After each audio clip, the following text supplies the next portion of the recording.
In 1975, the Jerry Garcia band hit the road with Nicky Hopkins on the piano, and something happened during those shows that doesn't happen often enough in music.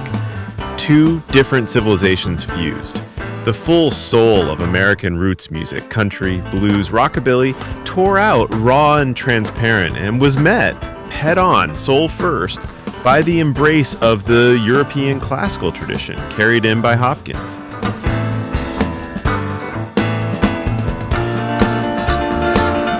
This embrace was so tender, so makedly sincere, that the album stands peerless in rock's emotional register.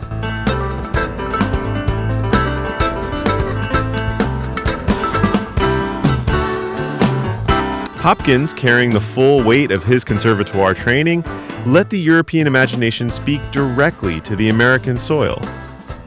Full, rich, open, with nothing in between. And the result was magic.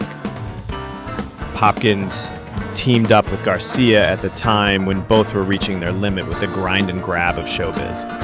He had given a huge part of himself to colossal albums earlier in the decade, The Stones' Exile on Main Street, Lennon's Imagine, Who's Next by The Who, and dozens of others, only to find himself sidelined, quite literally, on the Stones' 1972-73 tour, where he was shoved in the dark corner of the stage and later informed that the next tour would not have a stage light on him.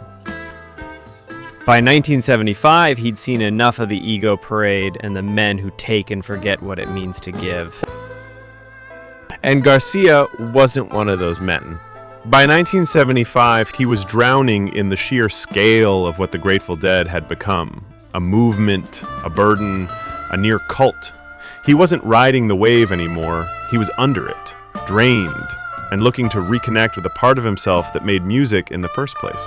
He didn't want to be a prophet, he didn't want mythology, he wanted to hear his own soul again. And Hopkins, in that moment, was the answer. Not just a pianist, but a fellow escapee from the myth machine. Some say Garcia was musically and personally adrift. 1975 was when the heroin began creeping in, but the actual reality isn't that simple. Because in the stretch from August to December, when Hopkins was part of the Jerry Garcia band, Garcia wasn't lost. He was wide open. Open in the way a wound is open. Gutted and a little fragile, but that fragility gave him sudden clarity. He was raw, and because of that, more perceptive, and Hopkins met him there. By the time Hopkins joined Garcia, his very name had become a gold measure, a compass for greatness and excellence in rock musicianship. He was the man who elevated everything he touched, from the Beatles to Aretha Franklin, and who built a cultural bridge between classical music and counterculture. Knowing this, Garcia handed Hopkins the reins, and for Hopkins, who never before was put in such a position in a live setting, this was an arrangement that liberated his most creative core. Legion of Mary, Garcia's 1974-75 band, opened Jerry's ears a little wider to blues, soul, jazz, and R&B, aided by organist Merle Saunders. When by mid-1975, Saunders bowed out, this is where the magic began, because Hopkins, of course, didn't only know all these genres inside out, but had them absorbed at soul level. And in that rare hierarchy-free space created by Garcia, where no genre ruled and no player pulled rank, you could be anything. Soft, rebellious, real. Let It Rock, a double live album released in 2009 and curated by the Garcia family, captures 2 nights from November 1975 at Keystone Berkeley, a small no-frills club that held about 500 people. For years, Garcia Hopkins bootlegs floated around online and off. But in 2009, the family finally decided it was time to give 2 of the best nights an official release. Yes, it took years, and it shouldn't have. Nicky never saw this music granted the dignity it had always deserved. That we see it here, now, finally, without him, is both the grace and the ache of the thing.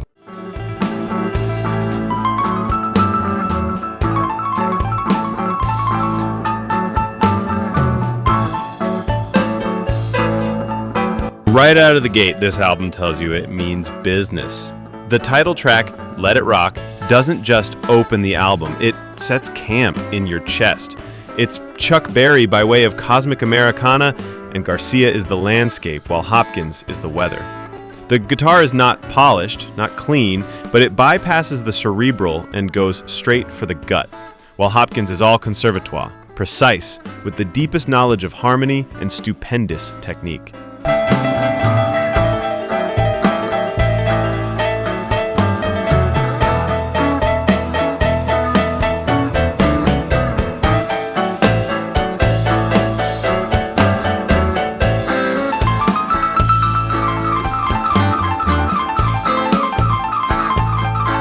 His right hand flutters like a hummingbird 1 second, then digs in deep the next. And at times, he simply walks on air, untouchable, ethereal, barely brushing the keys, but somehow making the notes blossom.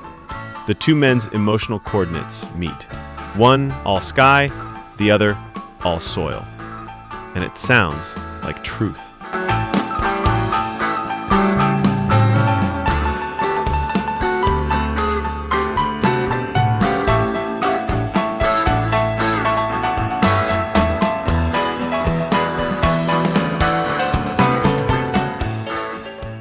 On Tore Up Over You, the conversation continues, but now it's even more deliberate.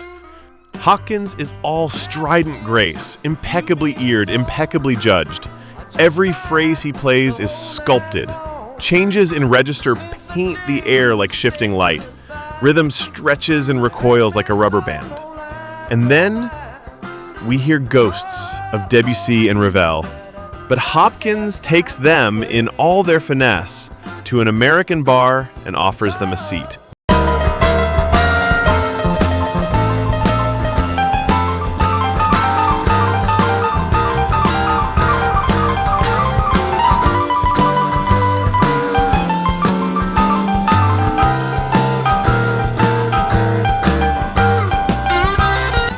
Hopkins and Garcia are in a soul-level dialogue here.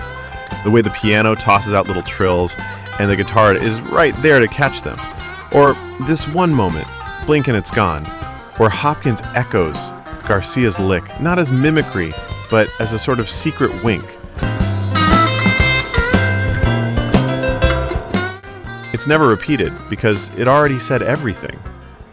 And the shadow dancing carries on. Hopkins would play Garcia's lines in perfect unison for a few bars, then peel away, float, circle back, and rejoin him from the side. It's embrace and escape.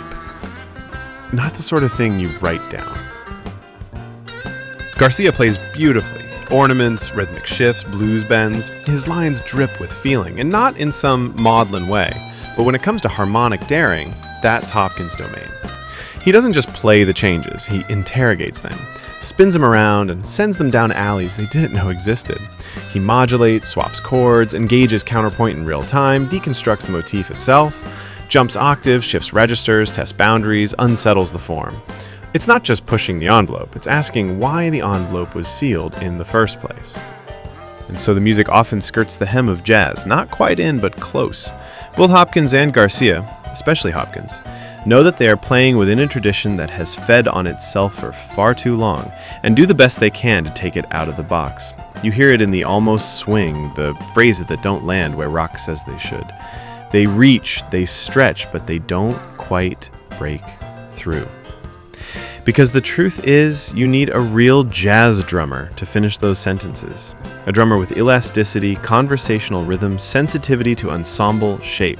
Someone who could become a conspirator instead of pounding it out like a metronome. But in 1975, good luck. The jazz guys were still looking down at rock, and the rock guys were too scared of getting shown up to extend the handshake. Hopkins, though, was uniquely capable of bridging this, not just because of his classical background or knowledge of theory, but because of his melodic and rhythmic imagination. He doesn't solo in the rock sense, he converses. He listens and plays across bar lines in a way that a jazz musician would instantly recognize. The sad part is that Garcia wasn't ready for that conversation. Bringing Hopkins in was already a stretch, already had Jerry wobbling, blinking like you'd opened a door expecting a porch and finding a centuries-old temple. You can hear Hopkins leaning toward the open sky, inviting the band to step out, and Garcia dancing to the edge, but never quite jumping. And his rhythm section? Earthbound. Time in a box. Imagine a musical history where the real fusion wasn't Miles Davis going electric, but Nicky Hopkins pulling jazz toward melodic British romanticism and soulful West Coast drift. That didn't happen.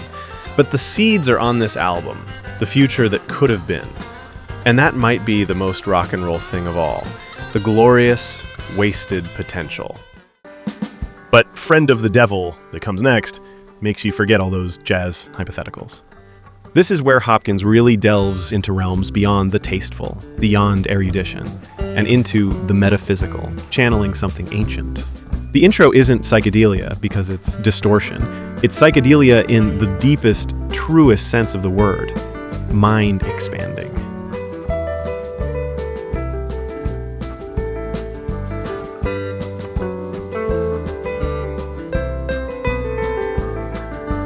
I lit out from Reno, I was trailed by 20 hours.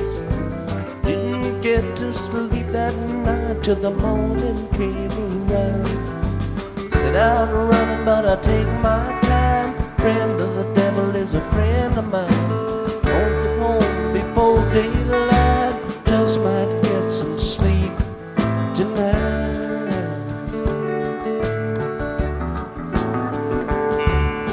Not because it's weird, but because it's true.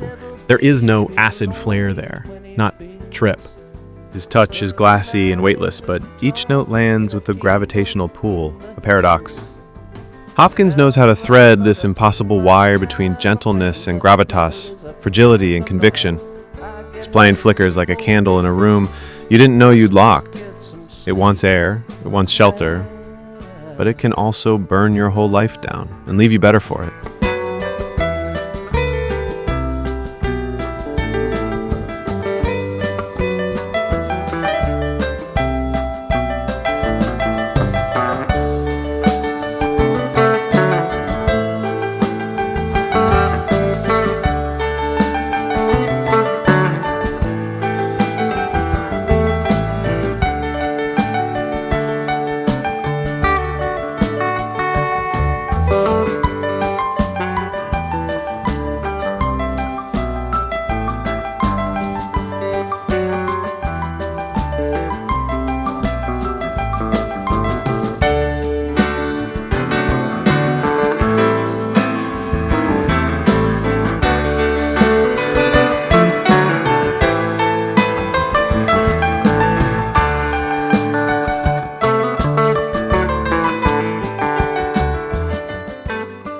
And forget all the trash that a small and bitter group spread about him, drunk, washed, erratic. You don't play like this if your soul is fogged over. What he lays down here is clarity incarnate, wisdom that's not showy but lived in, cut from scars and nights spent thinking about how you could have loved better. Garcia solos with timeless simplicity, and Hopkins, meanwhile, is building worlds. And all the while, all he plays is about the song, never showing off, abandoning ego. Both Garcia and Hopkins knew their power, and neither wanted to dominate. This project wasn't a prestige pageant or a party with velvet ropes and Rolling Stone-approved pecking orders. They'd seen that scene. The shallow prestige game that oozed in even under tie-dye tents. The same ugly little machine that turns songs into status symbols. Who's watching? Who's clapping? Who's jealous? That crap, as Nicky used to call it. Both knew this game inside out, and both never wanted to play it. Because both, at their core, never wanted to impress. They wanted to mean. Both had big emotional truths to say through music, and they said them on this album. It's too late. It's Too Late is where Garcia steps into the light as a vocalist. Not with fireworks, but with something way rarer, honesty. Too late. My baby's gone.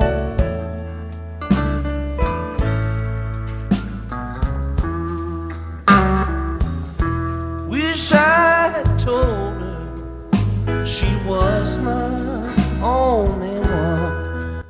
In a decade of swaggering, bombastic performers, Plant, Gillan, Mercury, Garcia does the opposite. He grounds. Just a man and a voice. Tired maybe, cracked a little at the edges, but true. He is not lamenting love while trying to look cool doing it. He is just there, steady, present.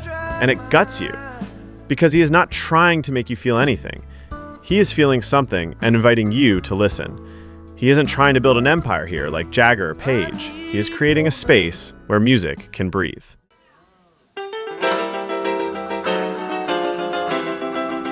Pig's Boogie, classic Hopkins number, hits like a burst of daylight.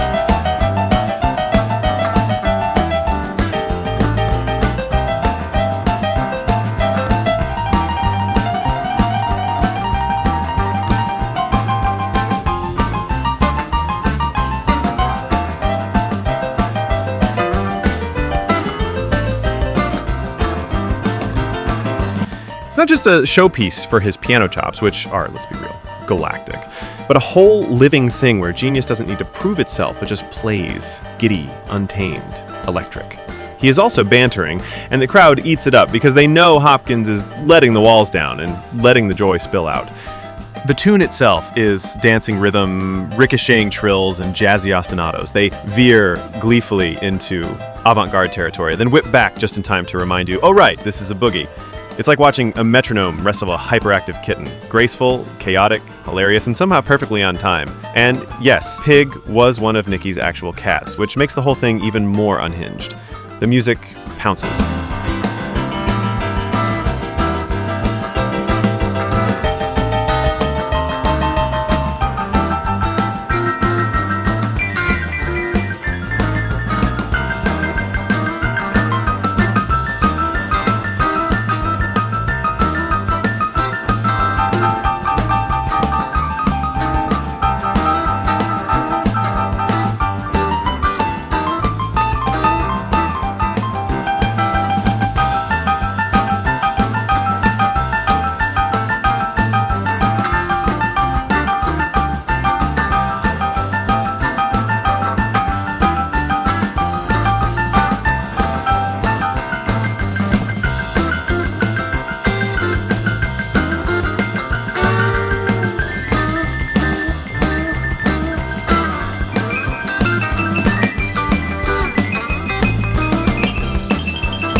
A more elastic, telepathic drummer might have launched this into orbit, but the track doesn't suffer. Garcia keeps it lit with these sharp, compact vignettes, little rockabilly missives tossed into the whirlwind. He plays with Nicky, not trying to rein him in, but to run beside him, both of them tumbling through the joy of pure Americana, with nods to all the greats who had gotten Hopkins into rock piano in the first place when he was a boy. Little Richard, Ray Charles, Jerry Lee Lewis. The tune is pure Hopkins, with the verb to hop embedded by fate right there inside the name, hidden in plain sight, a name already playing. His piano is hopping, leaping, skipping, darting sideways. It doesn't walk, it doesn't march, it hops, light, cheeky, full of instinct. It makes his name and the tune dance.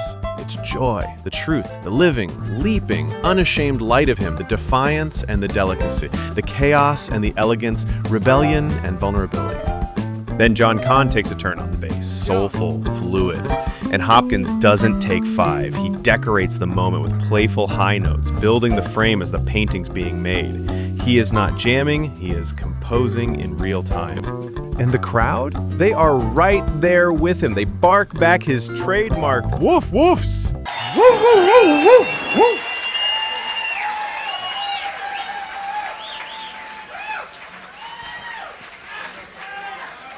And you understand why Jagger used to refer to him in interviews as Nicky Woof Woof Hopkins. When he introduces the band, name by name, Tut, Kahn, Garcia, and finally himself, the room erupts. And he responds with a soft laugh, maybe a little embarrassed. Like even he knows this joy is too big for ego. What can I say? It's well played, Ronnie Tutt on drums. All right. John Kahn on bass.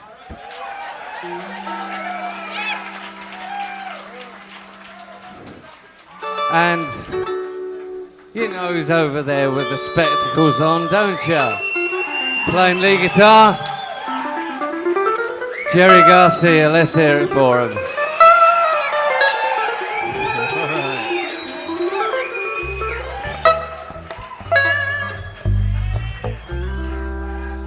Nicky Hopkins on the piano.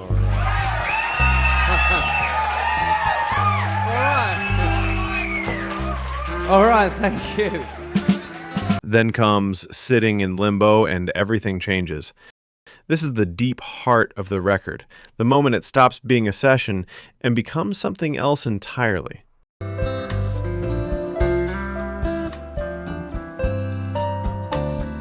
Sitting here in limbo, got some time to search my soul.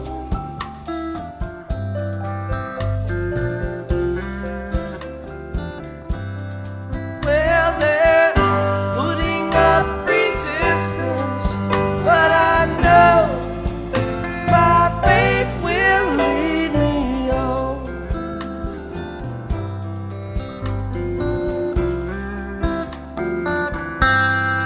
I don't know what life will show me, but I know what I've seen. It's a country ballad, sure, written by Jimmy Cliff and Gilly Bright, and in Hopkins and Garcia's rendition, it carries that classic American ache that country does better than anyone wants to admit. That line, "I don't know what life will show me, but I know what I've seen," isn't just lyrical wisdom, it's prophecy. It's the kind of quiet devastation that doesn't raise its voice because it doesn't need to. And into this ache walks Hopkins with the full force of Western European harmonic language, instilling it into the present moment.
His left hand builds the house, while his right hand brings in the ghosts, opens the windows to let in the voices of the past.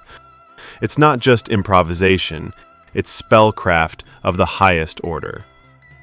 He never overplays. Every shimmer, every golden glint of light that spills off the keys feels inevitable, like dawn breaking open after a night you thought might not end. But don't confuse fluid with fragile. Hopkins never melts. He doesn't get mushy in the name of sentiment. This is where you hear the conservatoire in his bones, the years of structure, discipline, control. He feels everything, but never loses the thread. He doesn't weep into the piano, because this is not what classical music does. What Garcia does here, his guitar and voice speaking about grief like a cut reopening, Hopkins matches, but never mimics. The piano follows the guitar in tone, but never in temperament. Even in the middle of Garcia's outpouring of feeling, as if he's experiencing sorrow for the first time, Hopkins keeps his voice in the register of what can only be called elevated witnessing. He's not emotionally removed, but he doesn't become grief. He honors it without sinking into it.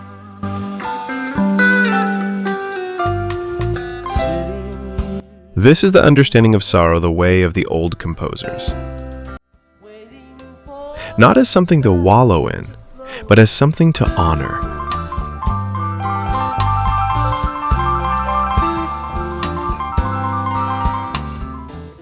Nicky always used to say he was an old soul, perhaps Chopin, his soul stretched across lifetimes, a continuation of something eternal, something that has always belonged to him.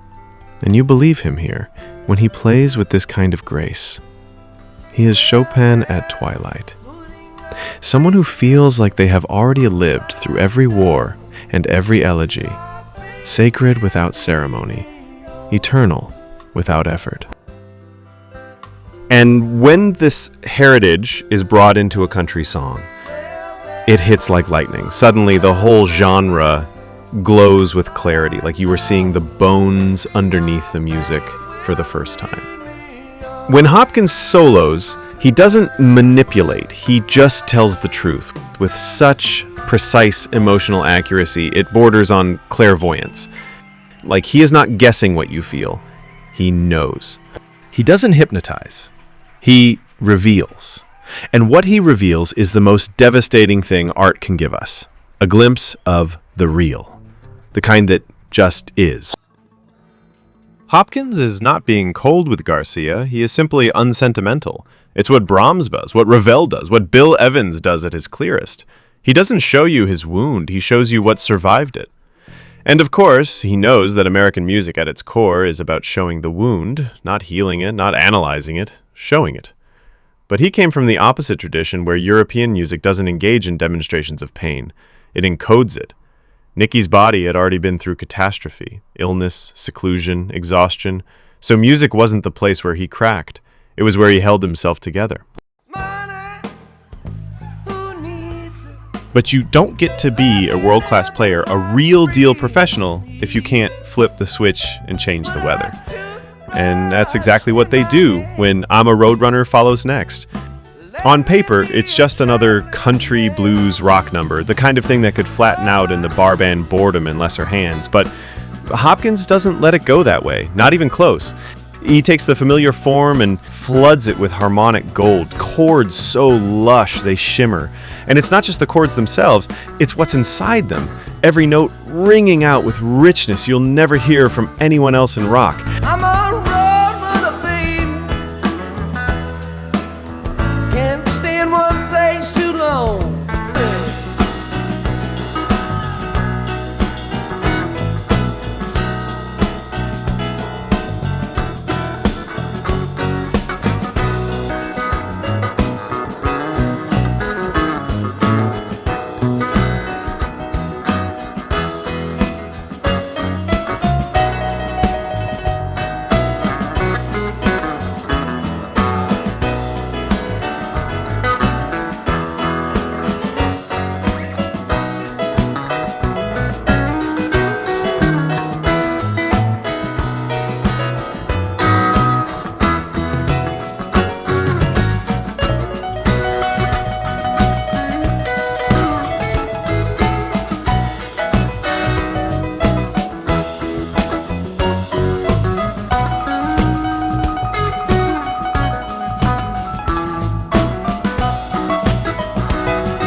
He's painting with light and shadow, each chord a lantern lit from within, throwing dimension into what should be a two-lane blacktop of a tune.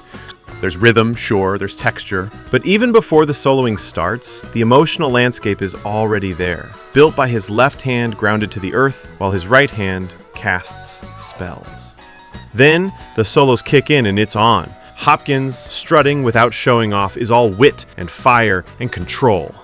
And Garcia steps up with that unshakable cool that isn't forced, but comes from knowing. He doesn't chase Hopkins. He meets him with unhurried, manly authority, which is American South at its most self-assured, most self-aware best.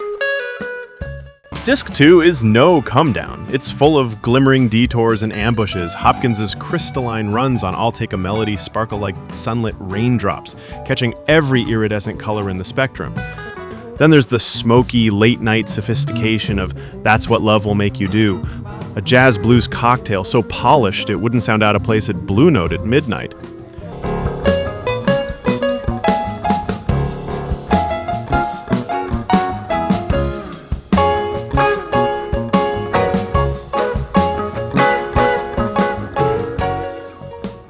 There is Lady Sleeps, all romance, but not sappy.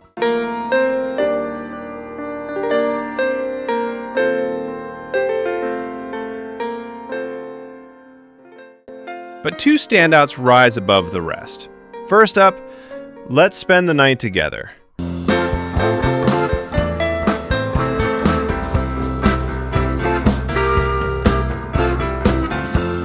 you worry about what's on your mind. This time, Hopkins opens it with all the tension he couldn't lay into the original cut. Maybe the Stones didn't let him. Doesn't matter now. Because here, it breathes. What starts taut soon explodes into a gorgeous jazz voyage, spaced out, abstract, not sloppy, but free.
Garcia begins playing with featherlight grace, a kind of Matheny-esque fullness, clean and surreal.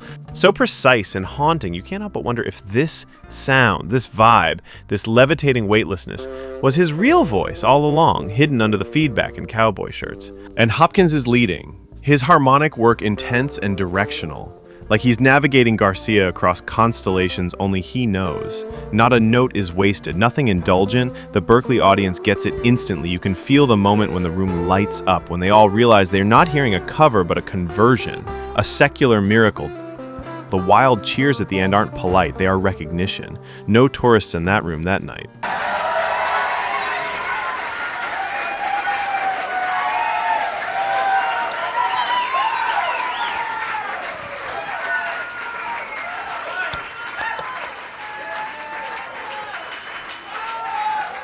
And then Edward, the Mad Shirt Grinder, Hopkins' signature.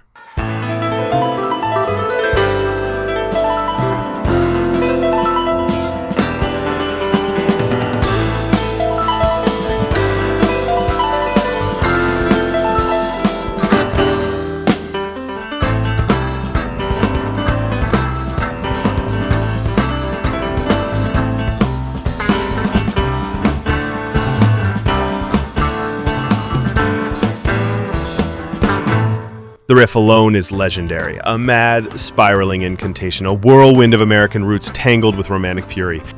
It storms in pure kinetic logic. Gospel swing meets Lisztian flair, a joyride of virtuosity that never loses the groove.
Hopkins rips through it like a man unchained, and Garcia doesn't try to tame him.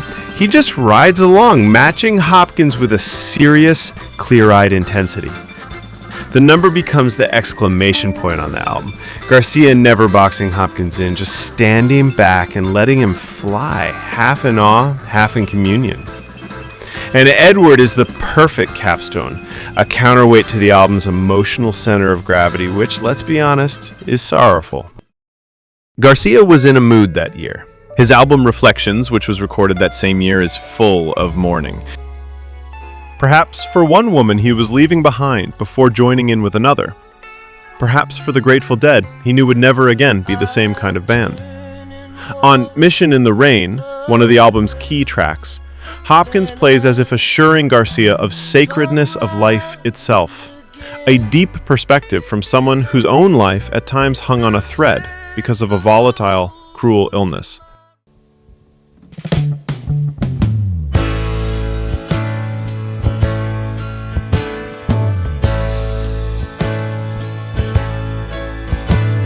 Someone called my name.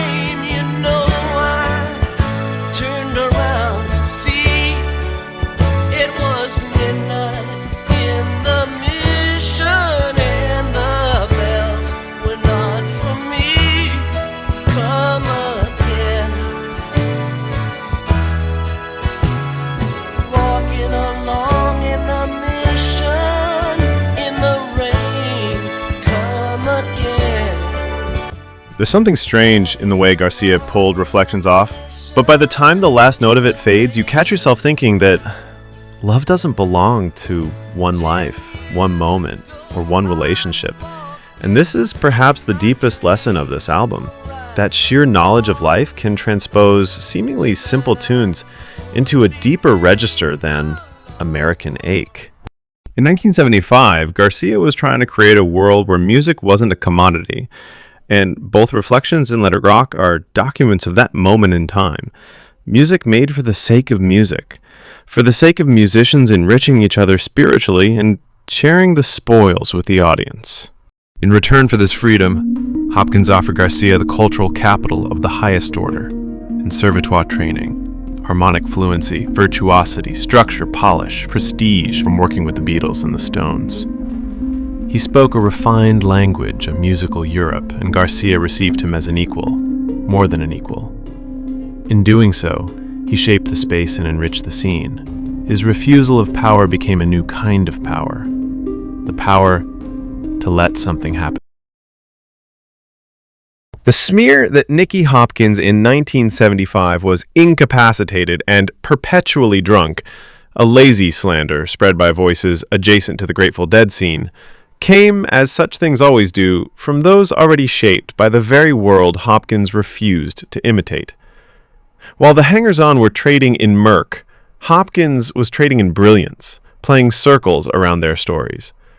In 1975, he was a pianist of full flame and full rigor, tearing through the era with clarity that mocked any chaos.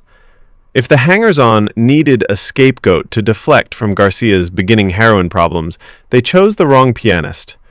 Hopkins didn't just survive 1975, he defined its highest musical standard. The idea that Nicky was some sad British relic sleepwalking through sets is laughable when stacked against the albums he played on at that time. The Who, by Numbers, George Harrison's Extra Texture, Tommy, the film, Art Garfunkel's Breakaway, Quicksilver's Solid Silver, his own solo album, that's just 1 year, 1975. The following year, he played on the Rolling Stones' Black and Blue, Bill Wyman's Stone Alone, and in 1977, Rod Stewart's Footloose and Fancy Free, as well as soundtracks and sessions with Harry Nilsson and Mark Bolan. He wasn't just showing up, he was shaping the emotional texture of platinum albums and live shows, from Sideni to Buenos Aires with Joe Cocker, introduced on foreign stages to rapturous ovations as rock pianist Nicky Hopkins. No one hires a ghost for a world tour, or hands the keys of Fool to Cry to a liability. Hopkins wasn't sidelined, he was the secret spine of mid-70s rock. So where does this smear come from? Easy. It's provincialism, fear of fluency, a petty backlash against the man who didn't talk like them or play like them. His thick English accent, the xenophobic put-down which pops up like code in those dead-end rumors, was a shot at the difference. And they couldn't process that difference, let alone compete with it. They were desperate to make his elegance mean dysfunction, because otherwise they would have to confront the fact that their own scene was something less than profound. Nicky certainly would have toured more if not for the Crohn's disease he battled since he was 19. But his drinking never edged Bonham's or Lennon's benders, or the Milson territory, and he was never a lesser musician for that. The myth that he staggered while the others soared is pure revisionist garbage, a sleight of hand by a small group that couldn't process the fact that he could drink and still play better than any of them. But this wasn't about alcohol. It wasn't even about music. It was about ressentiment, old revenge of the mediocre on the excellent, described long ago by Nietzsche, cloaked in the moral panic of a seam scared of being outclassed. What's truly wild is that this smear came not from enemies, but from within the walls, from dead adjacent hangers-on who couldn't square Garcia's open arms ethos with their own insecurities. Jerry, who never once disparaged Hopkins, and whose music was a sponge for different voices, would have recoiled at the sabotage by people who couldn't handle the foreigner, couldn't stomach the virtuoso. The thing is, Hopkins didn't throb or bleed. He came in with virtuosity that felt like power, and they mistook his brilliance for threat, his Englishness and lack or armor as an excuse to portray him as suspect. Even Nicky's stage anecdotes, small oddball stories about cats or road moments, became evidence in their twisted folklore. But those stories were part of the ritual. A little surreal, a little sweet, a break in the wall between player and crowd. The exchanges were never hostile, never unruly. They were part of the ritual. In places like Queens, it wasn't even about Hopkins. It was about the regional code of the working-class northeastern cities, where audiences saw themselves as participants, not observers, coming from traditions where you tested a performer, dared them to rise above it, saw yourself as part of the show. It was the local ethos, rough, theatrical. And Hopkins handled it just fine. Never cracked. Just kept playing. And it's laughable to call what he did unstable when every other rock god of the era was monologuing on stage. Plant rambled about grapes. Zappa stitched entire sagas into solos. Jarrett stopped concerts to scold coughers. Hopkins told a story about a cat and they treated it like a nervous breakdown, only because it didn't come with swagger. It came with that English vulnerability, unguarded, earnest, and that was what they couldn't stand. As if playing from the inside out was some kind of sin. In truth, musically, Hopkins was the least erratic man on those stages. He didn't come unglued because he was never glued up in the first place. And when he interacted with the audience, he did it almost shyly, with that strange English vulnerability. So when it didn't conform to the expected register, the dead self-appointed analysts pounced. He was punished for standing apart, for the way he felt, for the way he existed, for being brave enough to be utterly, unguardedly real. But Hopkins didn't collapse under the weight of the era. He defined its musical high watermark. His supposed instability was a projection, a collective hallucination, by people who couldn't explain why their wildest nights still needed his playing to mean anything at all. Photographs of him from that time can be found on the Grateful Dead website. Click through and you will see him. The alert, striking, sculpted face, sometimes in conversation, sometimes in private stillness, but always fiercely independent with eyes that sometimes shine like child's and sometimes hold the ache you wouldn't know anything about without living through what he had. And, of course, there is gentleness, which he gave without thinking, without protecting it. His face, marked with experience and brilliance and fatigue and kindness, is glowing with life. Nicky's and Jerry's final live ride went down on New Year's Eve, 1975, a night usually reserved for indulgence and chaos, but what you get here, released in 2014 as Garcia Live Volume 5, is something stranger. You can practically hear Garcia curling inward, like he's singing from behind a closed door in a house he's already moved out of. There's no slop, no blown notes, no haze to blame. Everyone is playing straight, even sharp. You can hear Hopkins still being impeccably virtuosic, despite his parts being shoved down in the mix. Bob Weir, Mickey Hart, and Matthew Kelly are also participating, but the spark is gone. That unnameable lift is absent. Garcia sounds like a man who knows exactly what he's supposed to be and just can't bring himself to fake it anymore. He's allergic to steering the ship, tired of captaining a vibe he doesn't feel, and more than anything, he sounds bored. Nobody falls apart, nobody bombs, but somewhere in the quiet between notes, you hear it. A fire that used to light whole rooms now is just smoke curling in the rafters. The truth is that Nicky Hopkins entered Garcia's world not merely as a pianist, but as an ontological disturbance. His presence exposed a contradiction at the heart of the counterculture. It claimed to venerate authenticity, spontaneity, and egalitarianism, but what it could not reconcile itself with was virtuosic excellence. To some around Garcia, who clung to identity through the shared rituals of looseness and entropy, Hopkins represented what Baudrillard, the philosopher of the era, described as uninscribed signifier, a threat par excellence, a man whose value was neither coded by the scene nor exchangeable within it. His very competence might also have struck the deepest vulnerability, not because he was loud or boastful, but because he wasn't.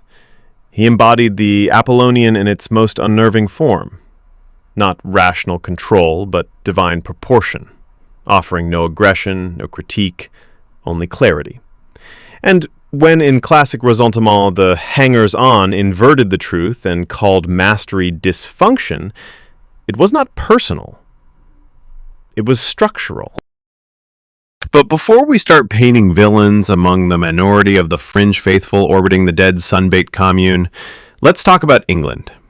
Because if we are going to blame a small number of Californians for missing the point, we'd better acknowledge that across the Atlantic, nobody was even trying to find the point. Garcia and his bands didn't just fail to register in Britain, they weren't even up for discussion. They existed so far outside the boundaries of what passed for debate that they might as well have been shipping demo tapes from Mars. This wasn't even rejection, this was absence. In Europe, a band A was an argument, style, teleological drive, urban, Apollonian, not Dionysian, not something that floats or is culturally soft. The dead were not enemies, not peers, not elders, simply a whisper from another continent, which never reached the pages of the music press. Europe failed to see Garcia's graciousness, failed to see a man who didn't compete, who wasn't threatened, who for once didn't turn everything into either a fight or a brand. He didn't claw for space on the mountain, didn't sell threat or seduction. He was, in the best and worst sense, unbranded. And the UK didn't know what to do with that kind of grace. So, yes, some deadheads back home didn't bother learning the first thing about British musical heritage. But Britain, in turn, didn't even lift its head to look at Garcia. And if you are keeping score, California emerged the wiser. Jerry Garcia lived, embodied, and enabled philosophy that is all but extinct in today's world. Freedom of expression untethered to monetary concerns. And instead of engendering chaos, it gave birth to music which forever will signify the elevation the human spirit is capable of, when truly free. Garcia didn't misunderstand Hopkins. He understood him perfectly, and simply wasn't ready to join him on that musical cliff.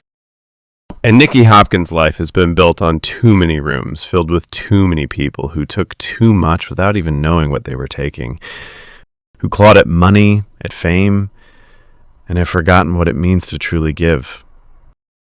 People took from him, but rarely saw him as someone to serve, to protect, to answer to. It cost him to live with such openness in that world. He carried unbearable tenderness with unbearable intelligence, and was rarely met in kind. But for a brief moment he was met by Garcia, the man who knew that art is not a game, not a product, not a climb.